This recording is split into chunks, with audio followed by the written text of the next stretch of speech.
Okay, thank you so much for coming back to the podcast, everybody that's been listening. Today we have a special guest. Her name is Griselle, and I'm going to go ahead and let you introduce yourself, Ms. Griselle.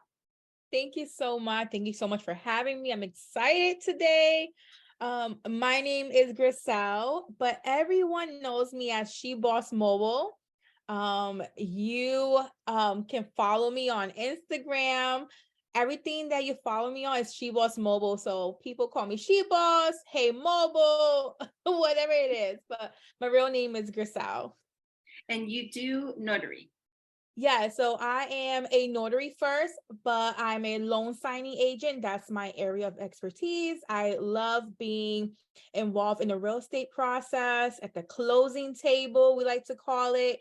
So if you're buying a house, if you are selling a house, whatever it is that you are doing loan related, and a title office is required or a lender is required, I am the girl that'll be knocking at the door with the documents, making sure it's convenient. You don't have to leave your home or your workplace. So that's my main thing. I do have a W-2. I call myself a seasonal employer. So I'm always like either going back to a W-2, or maybe I might just take this year to do just pure entrepreneurship, only notary or signing agent. I did 2 years only loan signing with, of course, other things like mystery shop. I did tons of field inspections.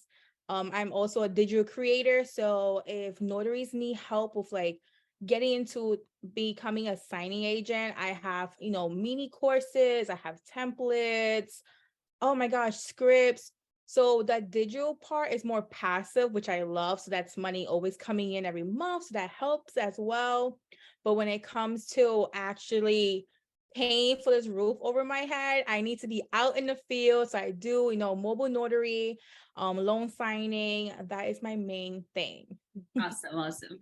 And you touched on something that you do that I haven't heard really a lot of notaries do or entrepreneurs do, which is the field work. The field inspections. Yeah. Yes. So it goes hand in hand with real estate. So I feel like anything that's real estate related, because I start as soon as I jumped into a notary field, that is just what I gravitated to for some reason. I just love being at the table, working with realtors, working with lenders, anything real estate related. And many times the banks are requiring a field inspector to go out to the property, take pictures, and I can do internal or external. Internal means I have to actually go in the house. It's not my favorite because everyone's always like following you around, and sometimes you feel like it's too personal because you're walking throughout the whole house.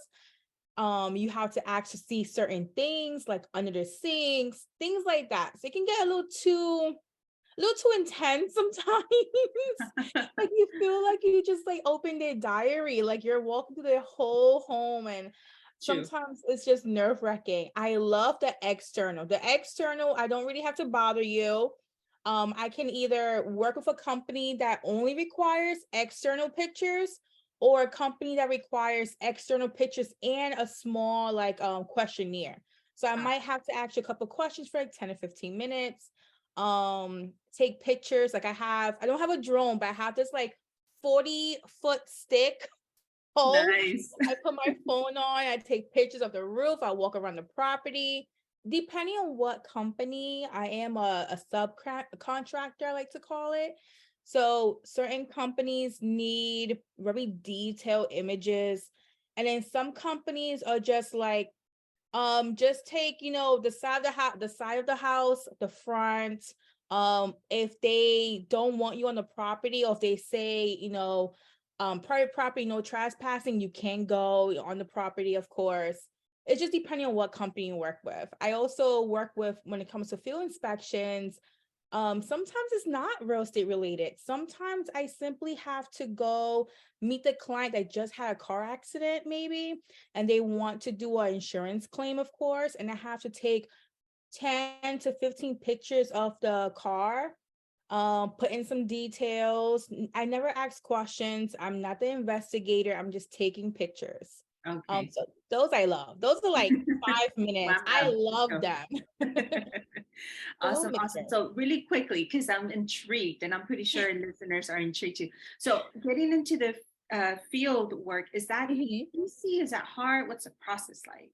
So honestly, of course, as a notary, I follow so many other notaries, especially on social media. So I started seeing notaries talk about field inspection, and I looked up field inspector, like how to become, and it was taking me to like all these different classes or degrees you had to have, and I was like, okay, I don't think this is the same thing that notaries are speaking about. So I started asking questions, started YouTubing, right?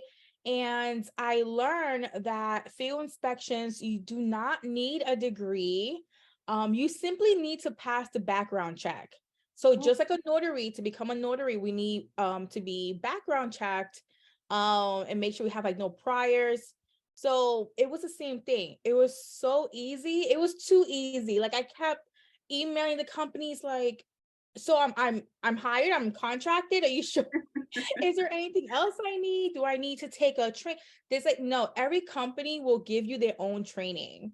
oh, So I know, and there's certain I want to say notary influencers that have trainings for like field inspection, but it's not needed. Don't pay extra money, don't waste your money. wow. As soon as you apply to do a field inspect to be a field inspector with a certain company, or you can just there's certain apps that need field inspectors or mystery shoppers or whatever they like to call it. They train you on what they expect. Like Wow. on my phone, if I'm doing, for example, the car inspection, it tells you exactly what kind of picture they're looking for. They give you an example. Like I love it. Every company, they actually give you examples of what they're looking for.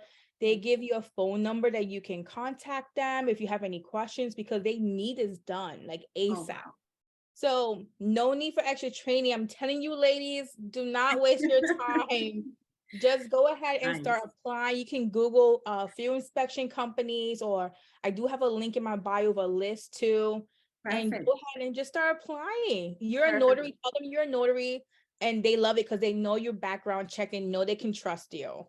Yes. And I was going to ask you, where do you get started? Like, where do you tell people to go to Google? Because I know you're from Florida. Florida. Hmm.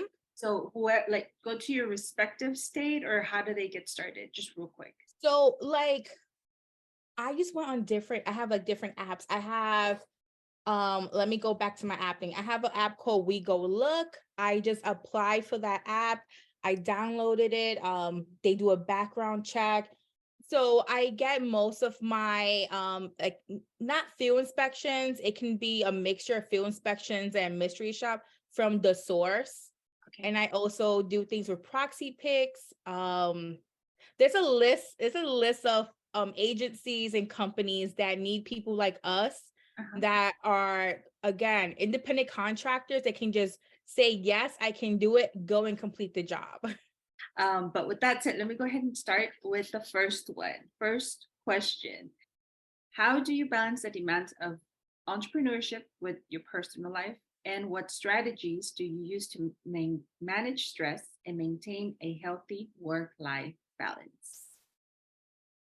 I feel like when it comes to managing stress, that's when I exit and disappear from the world. True. Honestly, because I am very proactive on social media. And I feel like I'm answering questions on social media, I'm blogging, right? So there's always a lot of interactions with other people, a lot of socializing, going to events, especially as an entrepreneur or someone who's always trying to learn and build as well. So when it comes to stress, I know I need to just exit and get away from my phone, get away from Okay. electronics, Yes. take a moment to just breathe, meditate, just sit with yourself, Absolutely. and just block out the noise. Mhm. As an entrepreneur, we get a lot of, you should be making this amount, you should be making that amount, you should be doing this. There's just Yes. a lot of noise and a lot of opinions. So it's really important to know when to just ignore those comments, close your phone, and just tunnel vision, focus on your family and focus on yourself. Like listen to your body and your brain will tell you exactly what you need to do. And I've Absolutely. learned that as I, have joined this entrepreneurship journey, I've learned to listen to my body. Yes. When my mind says it's too much, then it's too much, and it's okay to just shut everything off. Yes. Yes. Yes. I also love writing everything down. I wasn't big on writing things down at the beginning, but I created like a planner on Canva, and it doesn't have to be perfect. It could just be what works for you. So Right. having my to-do list, making sure I go back and just double check if I did this list, giving me time frames to make things happen. Like if I have to print paperwork, time I spend with my son, like we constantly do movie nights. We're constantly Yeah. going out for walks. I have a dog, so that's like having another kid, right? So making sure you have everything written down, time frames, and just remember that you are human and be gentle with yourself. True, true, true. Absolutely great advice because, yeah, I personally went through that burnout stage, which is when I had to pull Burnout. back a little bit. And yeah, that's absolutely great advice. Um, so, number two, what are some of the biggest mistakes you've made as an entrepreneur? And what did you learn from these experiences? Whew, girl, what mistake didn't I do? Right? There's no like guide. There's no, hey, do 1, 2, and 3. And if one doesn't work, then go this way. There's no guide. You really have to live and learn. I mean, there's other entrepreneurs you can follow, there's books you can read, but you never know what situation is going to happen until you're in it. Right. One thing I learned as an entrepreneur, I can't tell Uncle Sam I'm not paying taxes.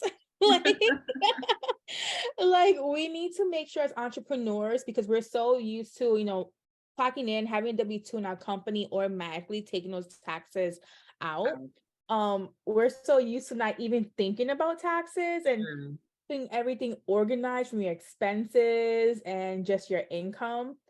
So I've learned to be better organized with my expenses, literally keeping everything, whether it's paper or electronic, I have to have everything in a folder, and then that folder has to have a backup. Yes. So doing my taxes the first year was definitely an eye opener. Because I had to pay taxes back and I was not prepared for that. That'll wake you up. I was like, what? Are you, I'm not even a millionaire. What do you mean? Those self-employment taxes will get you. Yeah. So like, yes, that was a my biggest lesson. Another lesson is, and I always tell people this, when you are going to entrepreneurship and you find what works for you, find your passion. Like I love being a notary, I love being a signing agent. Things are not always going to be perfect. You're not always going to make money and be busy. There's going to be weeks, maybe months that you are slow, no matter how much you're marketing, no matter how much you're reaching out to people, no matter how good you are. With real estate, it's an up and down market. And True. it can turn in the blink of an eye. 1 month I'm making, 5,000-6,000. The next month I'm like, where's my signings? Where's my notifications? What's going on? Like I'm literally crying, like, what is going on? So as an entrepreneur, I had to learn to be prepared for those slow times. I had to learn to be proactive with my finances. Um, Also, I always say this, so last year, it was slow for a season, and someone waved a golden ticket in my face pretty much and was like, "Hey, I'm doing this business. It's so easy. You should join in. I can coach you." Mobile drug testing. Oh, And you're like, "What?" interesting. So pretty much, I had to open an office, right? I needed a storefront, so that was money. So I opened a storefront, I had a small office, and I had contracts with different companies that would send their employers to me. So if your employer needed you to get a drug test, or if you had an accident at work, they always send you to do a drug test to make sure, you weren't on Yes. drugs when this happened. So I had contracts, but it wasn't I didn't think I was gonna have the income that I had. I with notary, I joined in and I started getting notifications and I was getting money. This time I was like, where's my turnaround? What is going on? Wow. And I went again and contracted with another company to do what's this called? Fingerprinting. So fingerprinting I-9s. And I said, perfect. They send me their clients and the machine. I just need to make sure I'm in the store. So I had to be in the store between certain times. Like it was like a 6-hour day, 5 days a week. So it was basically working another W-2. So I didn't feel like I was working for myself, even though it was my office. Here I am paying rent. I'm not making the income, so I'm paying rent out of my pocket and out of what I'm doing with my notary business. I couldn't take as many signings or True. closings because I was in the office. And then the contract I had with the fingerprinting, they weren't paying me. So for example, if they charged the client, let's just say $100, they were only giving me 1/4 of that. And it was just really hard. So everything that's golden and sparkly that's waved in front of you, Yeah. turn around and read the back and see if that's golden and sparkly, because I bet you it's not. So I had True. to learn the hard way. Um, if you're going to entrepreneurship, stick to one thing. Truly stick to it. I mean, us as notaries, there's so many branches, right? Because I'm a notary, but I do loan signing, digital marketing. I also do the field inspection. So that all has some type of notary background Yes. and or under the umbrella of notary work. And I learned that if I'm gonna do this, I'm gonna go all in with the thing I love, Yes. and that's notary. So don't jump from business to business because one season is slow. Figure out what happened and how Yes. can you have some backup. Let me go ahead and jump on to the next question. Oh, last question. What are the top 3 tips that you would give? Tips regarding advice or just business advice to an upcoming female entrepreneur that's just getting started? Oh, okay. Um, Advice for an oncoming female entrepreneur that's just getting started. Know what you want. Know the niche you want to go into. Focus on that. And there's no one person that you should follow, one course you should, take. There's going to be multiple courses that, goes into different things, goes into different topics and different things you need to learn. Research what exactly you want. Don't just listen to that one friend you have. You really have to set yourself, aside from others and go all in. I mean, if you have to research on YouTube, on Google, or going to conferences, do that. If you have to pay for a mentor, do that. But don't just listen and take in the information they're giving you. Ask them why, or show me where I can get this answer. It as an entrepreneur, I wish I had that like mentor I can really rely on. I truly didn't. So I really had to research and learn along the way. Um, of course, as a notary, I had to learn and take a course for my state to be a notary, but being a notary didn't teach me about the taxes and expenses and all this other stuff. I had to take business classes or go to seminars to learn about that. And there's no one course. You really have to expand and diverse yourself. Also, technology is going to be your best friend in whatever business you're in. And there's tons of apps that you can download to keep your business organized, keep your task aligned, and always remember to be you and not try to, mimic someone else. Be you. You are your biggest fan. You are the brand. Just Yes. as an entrepreneur, sometimes we get lost and we have to remember we are the brand and my clients will be for me. Yes, absolutely. Yay. Well, thank you so, so much, Griselle. Thank you so much for joining us today. And I really do hope you come back soon because it's Yes. been a pleasure and it's been an honor. So I really, really love your energy. Like I was telling you before the podcast, you're very magnetic. And every time you come on the videos, it's just this energy that you radiate. So I love it. I love watching you. And thank you so much. Hopefully, you come back soon. Are there any last words or thoughts that you want to share? Um, I want to go back to a statement. Every business owner should really, really, before they start paying someone else to do their work for them, try doing it yourself. Just try it. So a lot of, business owners, they hire social media managers, and just try it. Try it yourself. Try to get on live. Try to get on a podcast. Try to post yourself. Put yourself out there for you can really know what your audience wants. Yes. Picture yourself as a singer, and the singers have fans, right?